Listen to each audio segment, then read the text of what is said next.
Chucks are not essential for wood turning, but they sure make some projects easier and faster, and therefore more fun for you as a wood turner.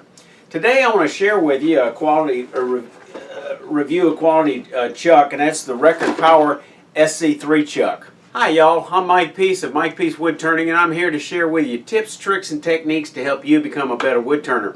If this is something of interest to you, please consider subscribing and click on the notification bell so you won't miss any future episodes. If you're a member of the American Association of Wood Turners, you may have noticed this multi-page Record Power flyer in with the December issue of American Wood Turner. By the way, that's the one that has my article on the birdcage awl in it. I think this Record Power SC3 chuck is a quality chuck. But I want to make a disclaimer. Record Power is not paying me to do this video, but they did provide me this chuck free of charge to use in this video. I'm not going to waste my time or yours promoting some project that I don't really believe in. I've turned down a number of opportunities to do videos on wood turning accessories that frankly I couldn't get behind. I agreed to do this video because I had a very high opinion of the SC4 chuck, because I did a review of it about 3 years ago, and I did not get paid for that review. I did not get a free chuck out of it, but I was favorably impressed with the quality of that chuck. The SC3 chuck is targeted primarily at owners of mini lathes. I'm going to walk through the items that come with it. This is not exactly an unboxing because I've already taken off most of the plastic, cut that off so as not waste time. But it comes with a very extensive set of instruction manual. It runs almost 40 pages long. It gives a great deal of wood turning safety information. It comes in a very nice box. Some of the items, of course, you expect with it. It's got a woodworm screw, very nice woodworm screw with deep threads, eight screws, of course, and an Allen wrench to tighten them up. Comes with a 50mm set of jaws, and the jaws are all numbered on the outside on the top, which I like. Makes it a little easier spot, not having to turn them over. It also comes with a faceplate ring, which is very handy. Instead of using a faceplate, you can use this ring and secure it with a chuck, which makes for an extremely strong hold. In addition, it makes it easy to take the block on and off, and of course it'll run true because of that faceplate ring engaging in the 50mm chuck jaws. The three direct threaded options that the SC3 comes with are the 1x8, which fits virtually every mini lathe sold in the United States.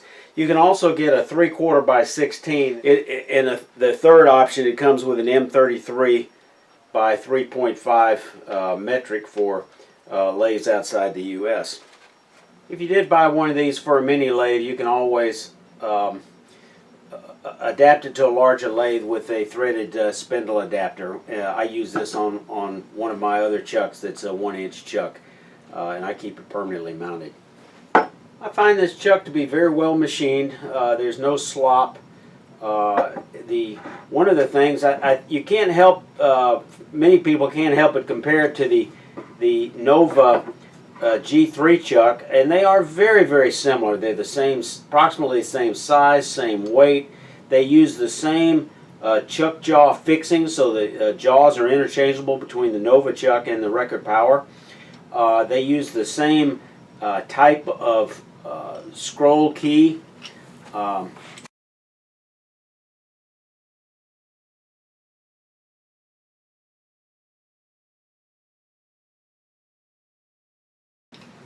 This is having a direct threaded chuck makes it a little more cost effective because it reduces the cost of manufacturing, and since it is targeted for 1-inch spindle mini lathes, that's a huge market.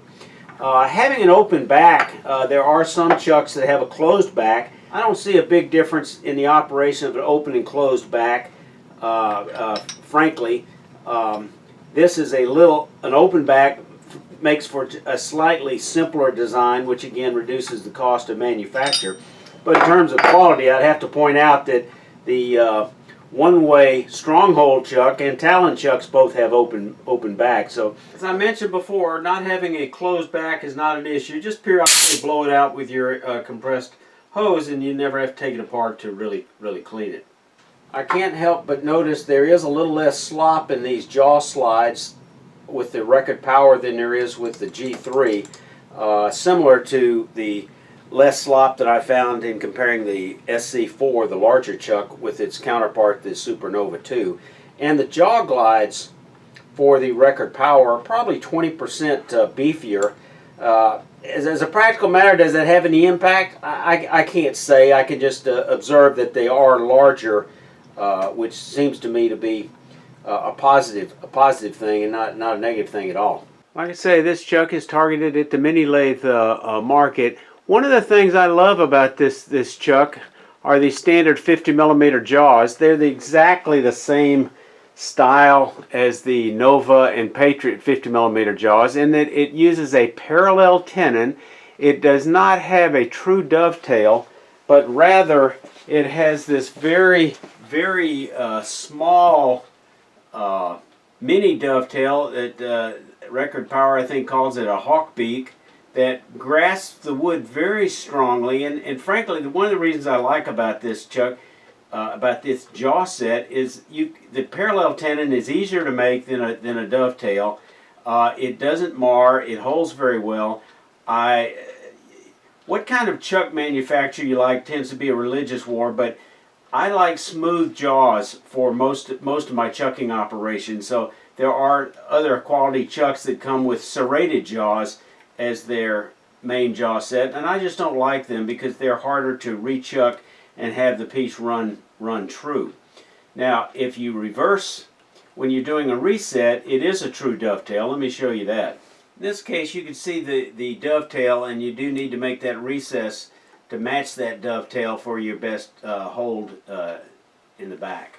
If I was using a mini lathe, I wouldn't hesitate to get the SC3 chuck. I think that's your best option. I've had Nova chucks. I've got all 4 models: the Precision Midi, the G3, the Supernova 2, and the Titan chuck. And I'll be real frank with you. If I had a choice between this one and the Nova, I would get this one because I think it's manufactured a little bit tighter, and they've also got some jaws that I like.